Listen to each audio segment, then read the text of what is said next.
Hi, welcome again, Julie. I'm going to be reading again today from Grimm's Fairy Tales. Today's selection is King Grisly-Beard.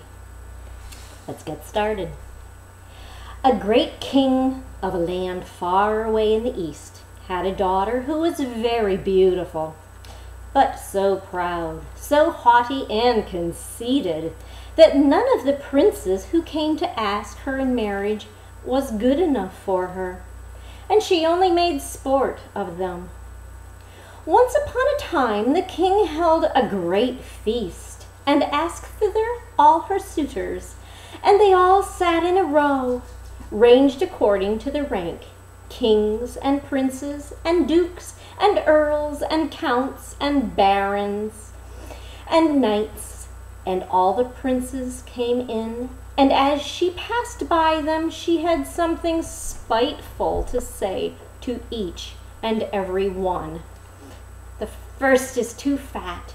He's as round as a tub, she said. The next was too tall. What a maypole, she said. The next was too short. Ah, what a dumpling, she said. The fourth was too pale. She called him Wallface. The fifth was too red. She called him Coxcomb. The sixth was not straight enough, so she said he was like a green stick that had been laid over to dry over a baker's oven. And thus she had some joke to crack upon every one. But she laughed more than all at a good king who was there. Look at him, she said. His beard is like an old mop. He shall be called Grisly-Beard. So the king got the nickname of Grisly-Beard. But the old king was very angry when he saw how his daughter behaved, and how ill-treated she treated his guests. He vowed, willing or unwilling, she should marry the very next man, prince or beggar, that came to his door. 2 days after, there came a traveling fiddler, who began to play under the window and beg for alms. When the king heard him, he said, "Let him come in." So they brought in the dirty-looking fellow, and when he had sung before the king and the princess, he begged a boon. And the king said, "You have sung so well that I give you my daughter for your wife." The princess begged and prayed, but the king said, "I have sworn to give you to the first comer, and I will keep my word." So words and tears were of no avail. The parson was sent for, and she was married to that fiddler. And this, what the king said, "Now get ready to go. You will not stay here. You will travel on with your husband." Then the fiddler went on his way and took her with him. And they soon came to a great wood. "Pray," she said, "whose is this wood?" "It belongs to King Grisly-Beard," he answered. "Hast thou taken him, all this had been thine." "Ah, unlucky wretch that I am," sighed she. "Would that I had married King Grisly-Beard." Next they came to a fine meadow. "Whose are these beautiful green meadows?" she said. "They belong to King Grisly-Beard. Hast thou taken him? All this had been thine." "Ah, unlucky wretch that I am," she said, "that I had married King Grisly-Beard." Then they came to a great city. Whose is this noble city? It belongs to King Grisly-Beard. Hast thou taken him, it all would have been thine. Wretch that I am, why did I not marry King Grisly-Beard? That's no business of mine, said the fiddler.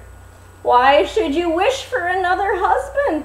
Am I not good enough for you?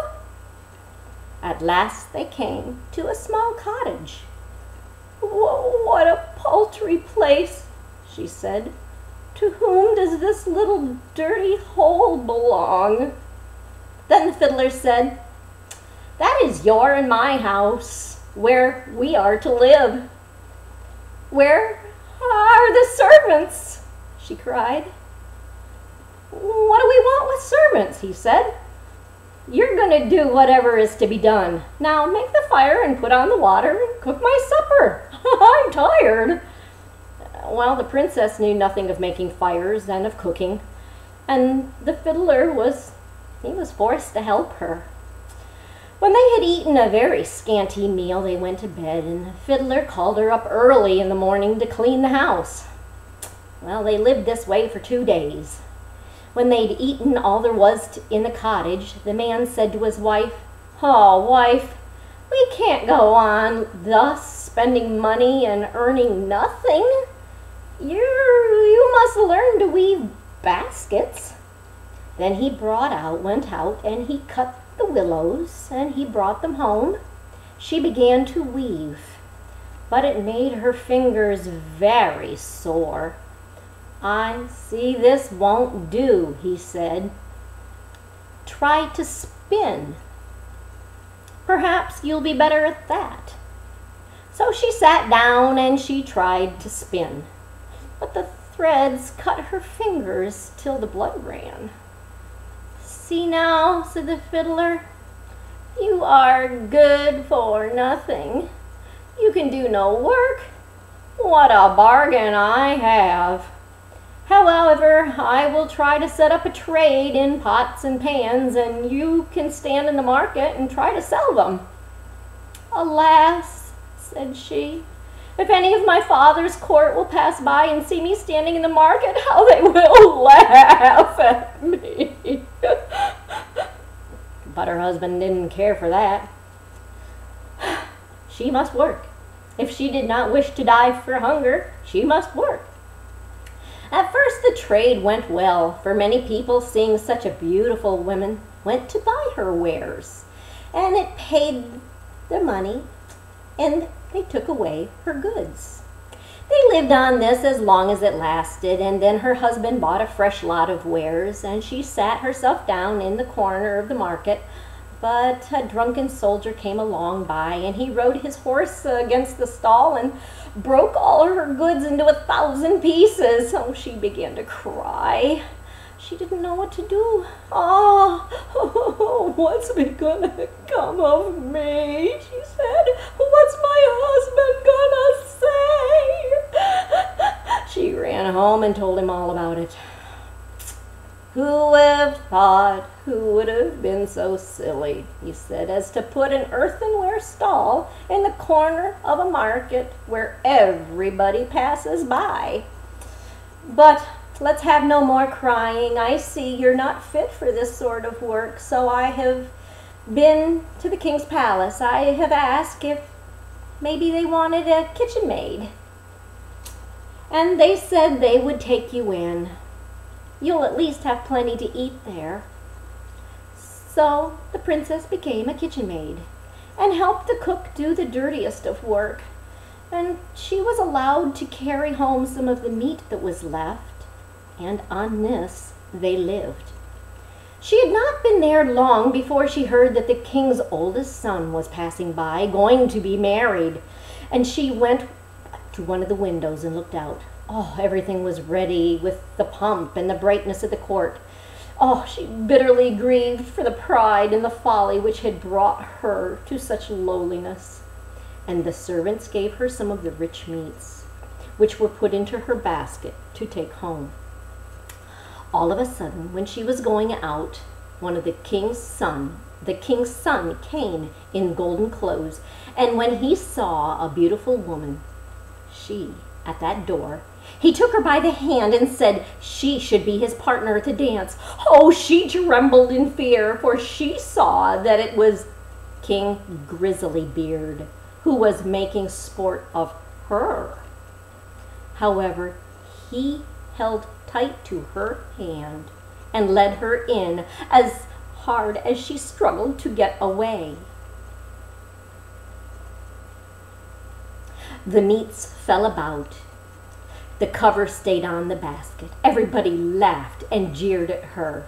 She was so abashed, and she wished herself 1,000 feet deep in the earth.